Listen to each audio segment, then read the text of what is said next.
Let me acknowledge the presence of senators. Senator Erwin Tulfo, who came at 8:39 a.m. this morning. Congratulations. Senator J.B. Hershito came at 8:40. Senator J.B. Hershito, the good one. Senator Jingo Estrada, the bad one, came at 9:09. Sir Diskaya, sa dami-dami mong binanggit na pangalan na kongresista, silang tanong ko, Senador, meron ba? Your Honor, wala po. Sigurado ka? Safe ka na. Sigurado po. I resent that statement, Mr. Chair. I resent that statement. Safe ka na. Okay. Let me acknowledge the presence of senators. Senator Erwin Tulfo, who came at 8:39 a.m. this morning. Congratulations. Senator J.B. Hershito came at 8:40. Senator J.B. Hershito, the good one. Senator Jingo Estrada, the bad one, came at 9:09. Senator Risa Ontiveros. Morning, Chair. I am required to read my opening statement.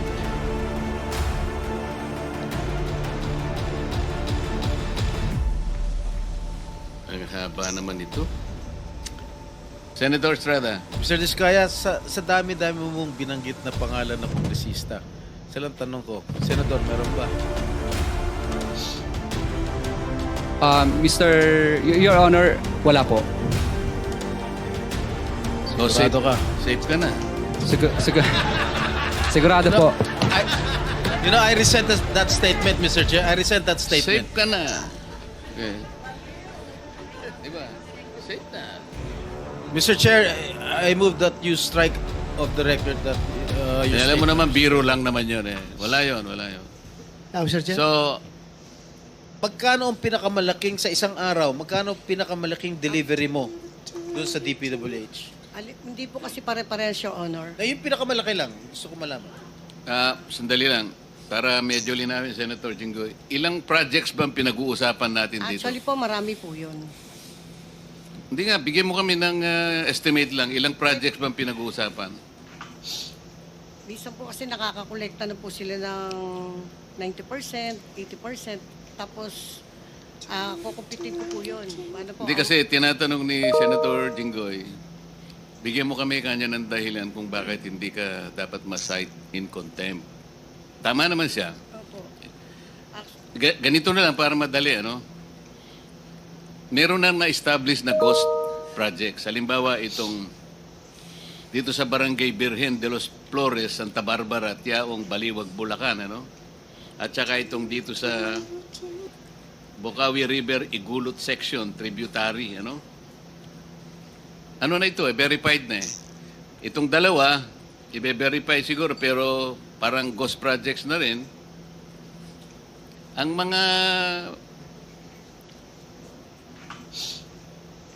Ang value nito talagang malaki yan. Kung kamukha nito, itong dito sa Barangay Birhen, 49,499,000. Yung isa, 96,499,000.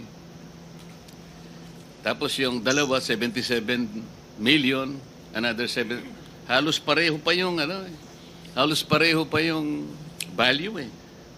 26 pesos lang ang difference eh. Nakakapagtaka talaga ito.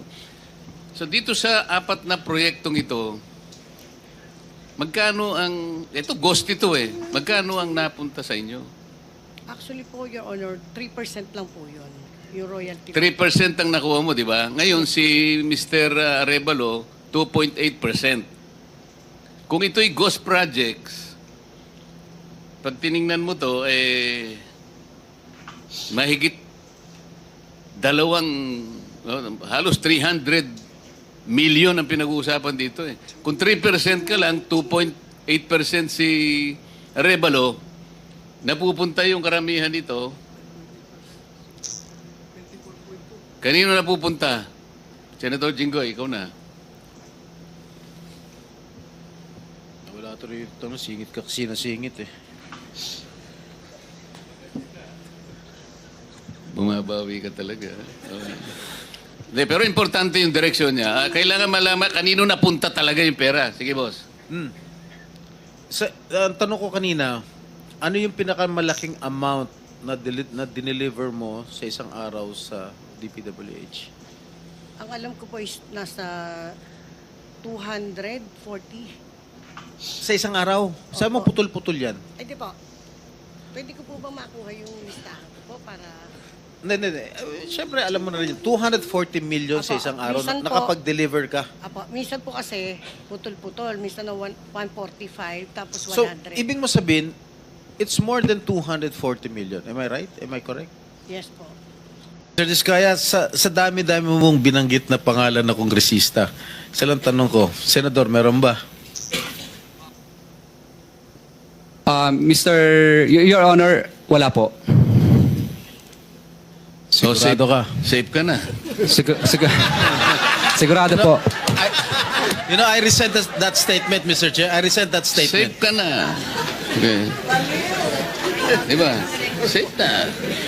Mr. Chair, I move that you strike of the record that your Alam mo statement. naman, biro lang naman yun eh. Wala yun. Mr. Chair. So, Good morning, Your Honor, Mr. Chair. Ako po si Bryce Erickson Hernandez, dating Assistant District Engineer ng Bulacan 1st District Engineering Office. Ako po ay na-contempt kahapon sa Senate Blue Ribbon Committee. Habang ako po ay nakadetain, kapag-isip po ako at nagdesisyon na maglabas ng ilang nalalaman ko sa flood control project base po sa aking natatandaan sa ngayon. Tama po si Senator Lacson na ang mga engineers ng DPWH ay tila naging legman o bagman na lang. Kung tatanungin niyo po ako kung sino o kanino kami naging bagman, sasagutin ko na po ngayon.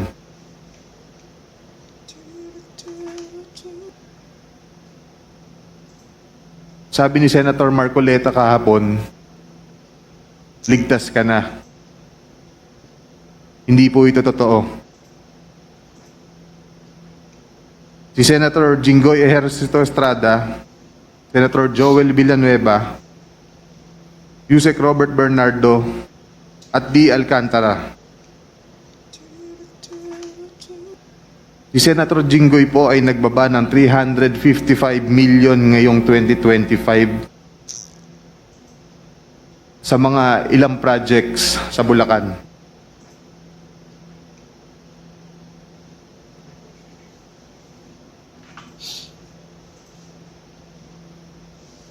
At ang sabi po ng boss ko dito ay 30% ang commitment dito. Ang mga projects po na to ay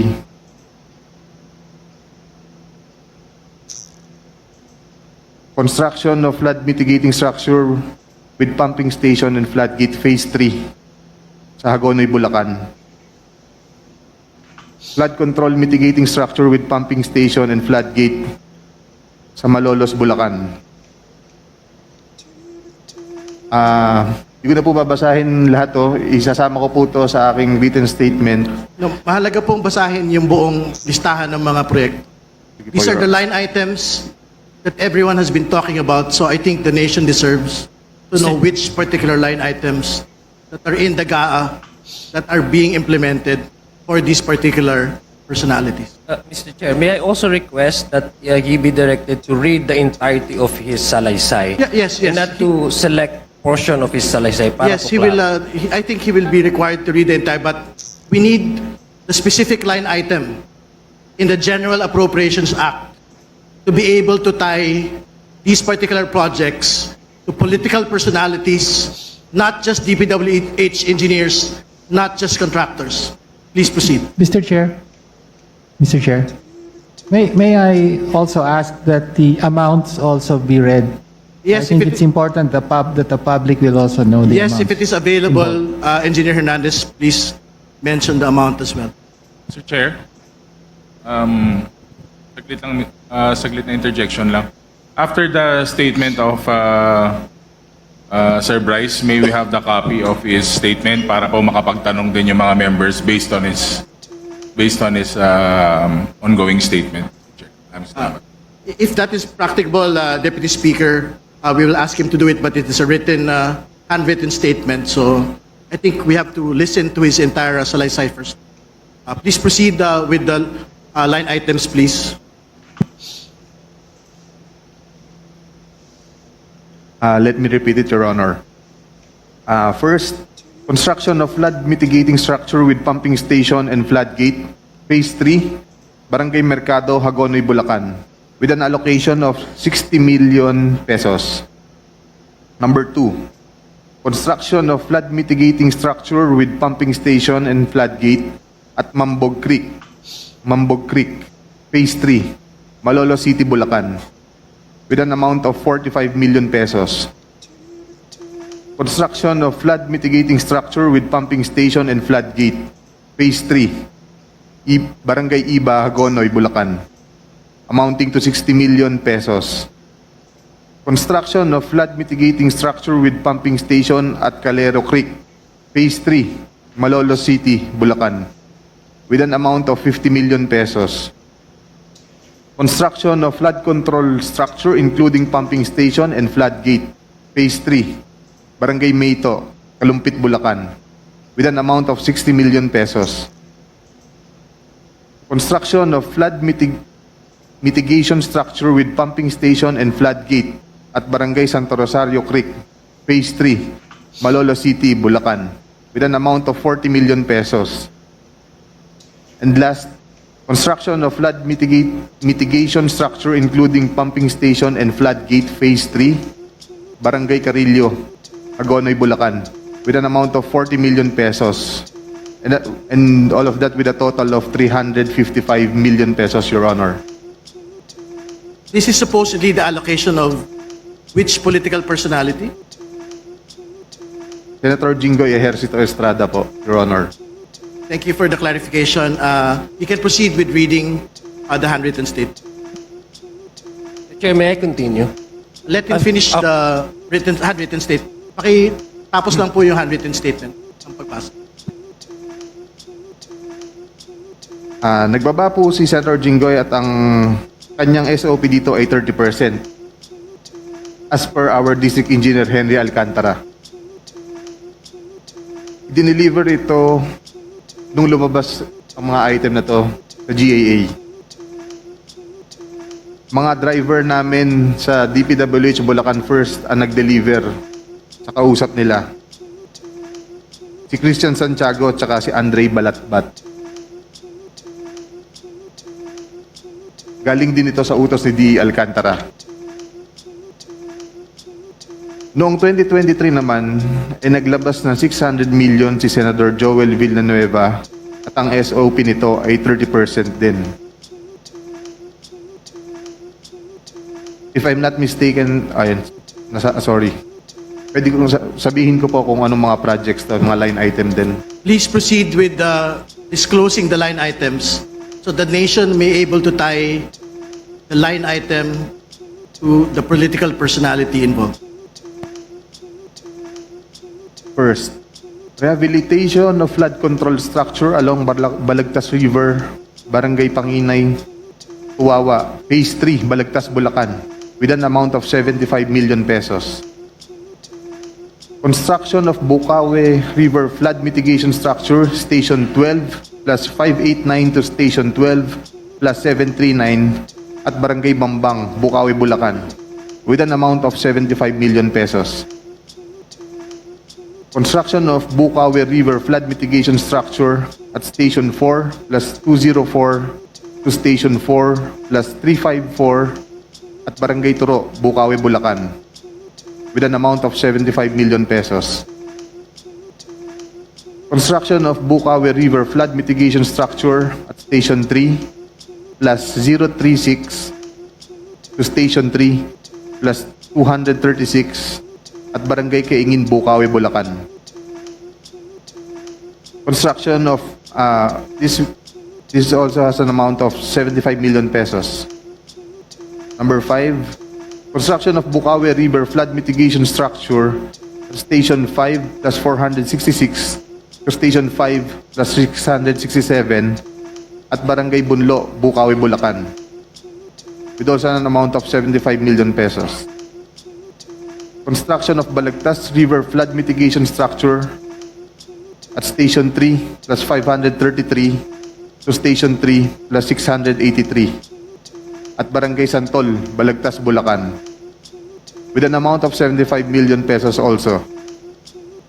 Construction of Balagtas River flood mitigation structure at Station 7 plus 654 to Station 7 plus 804 at Barangay Dalig, Balagtas, Bulacan, also with an amount of 75 million pesos. And last is the construction of Balagtas River flood mitigation structure at Station 14 plus 124 to Station 14 to 200 plus 274 at Barangay San Juan, Balagtas, Bulacan, also with an amount of 75 million pesos, and all in all with a total of 600 million pesos. Can you state again for the record the total amount, and that this is the projects for which particular political personality? 600 million pesos last 2023 from Senator Joel Villanueva. Thank you. Please proceed with your handwritten statement. At ang SOP nito ay 30% din. Binigay din ito nung lumabas sa GAA at i-deliver sa bahay niya sa Bukawi ni D. Alcantara at dating hepe ng aming construction, si Engineer JP Mendoza. Si D. Alcantara namin ang masasabing chief implementor. Siya po ang kumakausap sa lahat ng politiko na involved dito. At least 3% po siya sa lahat ng projects na dumadaan sa opisina namin. At pinapasabi pa nga sa amin sa mga kontraktor na kung gusto nyong magkaroon ng maraming projects sa susunod, ay magbigay kayo ng additional na 2% sa kanya. Parang finder's fee daw. Si D.E. Henry Alcantara po ang usually nagde-deliver sa mga politiko at kay Yusek Robert Bernardo po. Pasensya na po, ito pa lang po ang aking mga masasabi sa ngayon. Mabigyan lang po ako ng sapat na oras pagkakataon na makausap ang aking mga abogado. Handa na po akong maglabas ng lahat ng nalalaman ko pa. Maraming salamat.